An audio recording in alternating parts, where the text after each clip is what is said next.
let's have a look at what's new in Izotopes Neutron 4. Thanks to DistroKid for sponsoring this video. If you want to distribute your music to the major stores, check out the description below and pick up a discount today. So Neutron 4 is here. The first thing is we're looking at this kind of odd looking interface, and this is our mix assistant. It's been changed. If we have a look up the top section here, we've got our interface for Neutron that we're familiar with, and we've got this just here, and this is now our mix assistant. There's no longer a case of choosing your balance and choosing how aggressive it is. You go on here, you feed it some audio, in this case we're on the drums bus, and it'll make some decisions from there.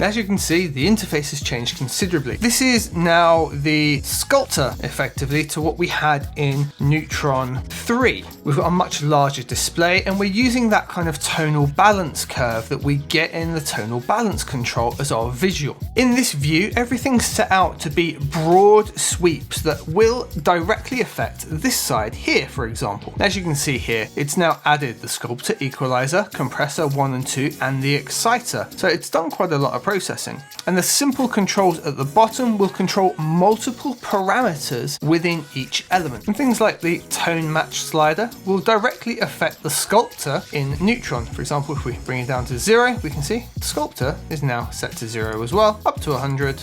And there we are. So it's all directly correlating and very simply just there for broad sweeps. We can disable our punch control or our distort control. We've got a quick grab of attack and sustain. And our compression, we can squeeze it in a little tighter, push it out a little more in the punch. It's going to be directly affecting our punch control here on compressor 2, which is set to punch. And as you can see, we've got those controls as a visual to us right here.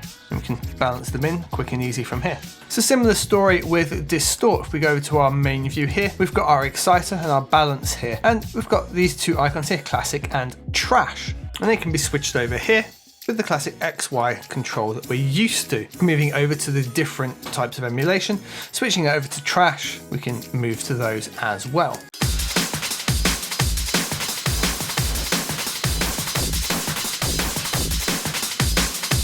Then we've got tone control for these as well.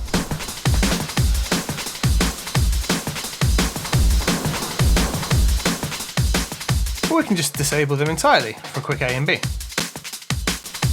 Speaking of this parameter here, we switch over to our Neutron main view into the exciter, and Izotope have included some of the functionality directly from the trash plugin. Effectively, we had those fantastic distortion options. They've cherry-picked some of their favorites and made them in a nice, easy to balance solution just here. And what's really nice is they're per band. So here we are only affecting, say, the upper mids and the highs. We can switch to here and have this set to classic, and the two distortions can be completely separated from one another. The other thing to note back in the assistant is that we can affect the sculptor. In fact, if we decided that it had chosen snare here incorrectly, even though it's quite a snare heavy drum mix, we could switch it over to drums and it would change that profile for us straight away.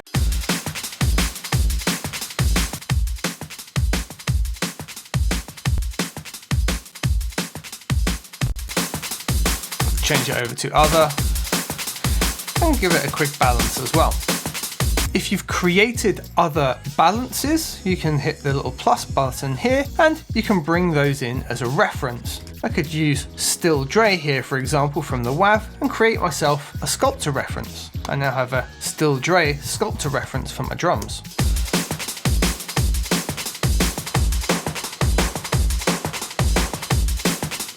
It allows for some very interesting and quick off-the-cuff processing. Let's jump back over to that exciter. We've got something up here now called Tame. When Tame is enabled, instead of squishing the signal in something that's really quite dynamic and transient like drums, it will aim to preserve those dynamics while still adding the distortion.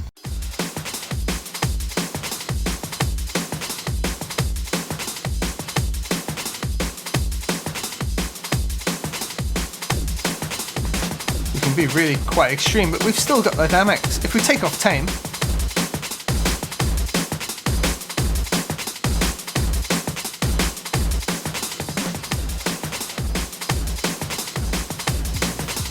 It's a simple quality of life tool that can make things much simpler for us. Linked into it as well, we've got clear, defined and full, so we can adjust that even further.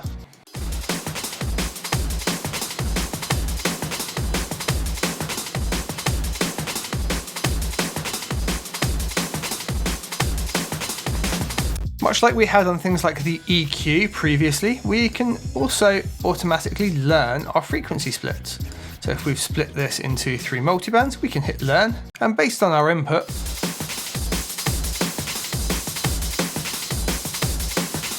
it will break things down into key areas for us.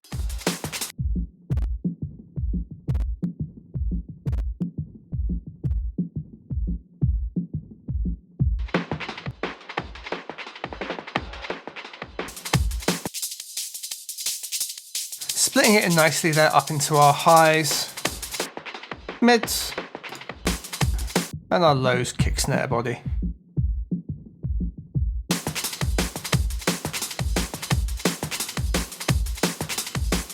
Looking at the compressor, our functionality is still there like it was before with the modern and vintage modes down here.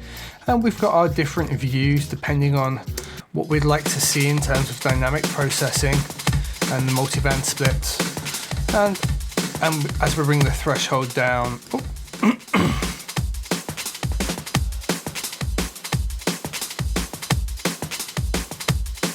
and as we bring our threshold down, the processing, etc., is all much like we're used to it in Neutron 3. Now don't mistake punch as in any way replacing the transient designer. It's there as a quick access dial-in tool to really work with the mix assistant here. The transient tool is still here for us, so if we click over here, we've still got a dedicated transient shaper as well. And functionality here doesn't really seem to have changed. And functionality here is pretty much the same as it was in Neutron 3. The biggest thing that's been added is a new module called Unmask. Obviously, we've had unmasking options available to us ever since the initial version of Neutron, where we could have one channel read from another and show us those masking frequencies, and then do things like inverse EQ linking, all from the one instance of Neutron. It was the reason that it got me so invested in using it as a tool. This is taking it one step further and giving it its own dedicated module to work with. So as you can see, it says route a sidechain signal of the track you want to unmask. So what we'll do something sensible and do, say, these strings with another set of instruments like the keys, for example. So up in our sidechain, let's go to bus and let's grab the one that's going to be the keys for us, which should be bus 8.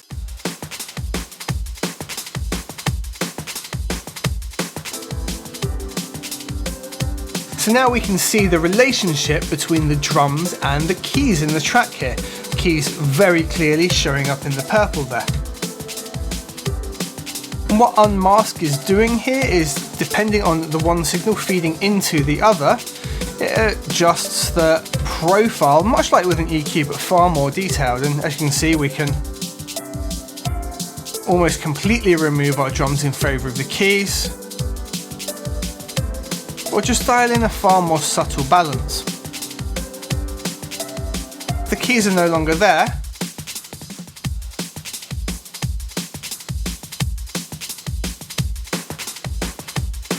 We get our full drum mix back, so it's completely responsive to the signal being fed into it, but it's far more detailed than it was with the EQ option.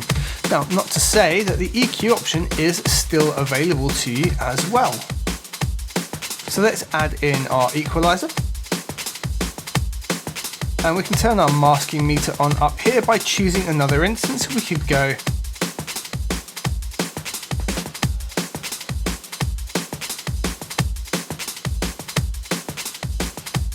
and as you can see, it even works with previous versions. However, on keys, we also have Neutron 4, so let's just turn that on.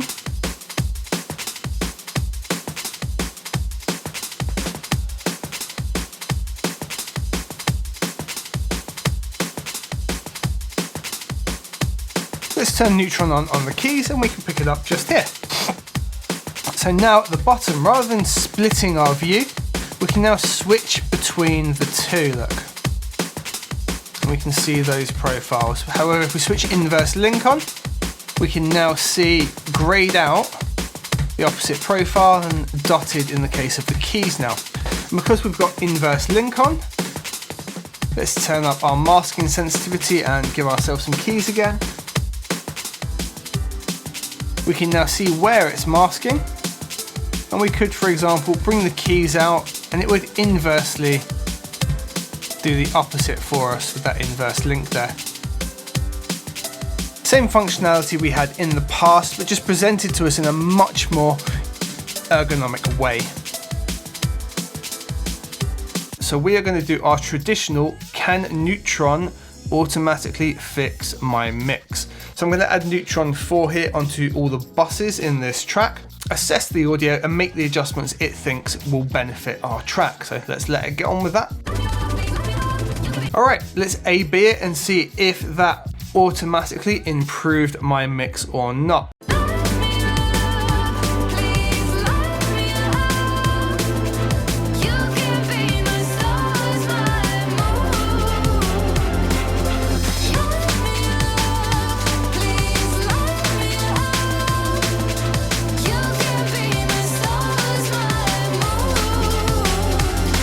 Right, it's certainly a lot brighter. There's some distortion things going on. Let's have a little bit longer to get used to it and decide.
Has it done a good job? Has it done a bad job? I'd love to hear your thoughts. Let me know in the comment. From my perspective, my mix has got lots more body and low end. However, there's lots of extra high end and focus on the vocals in the edited version that it's done for us here.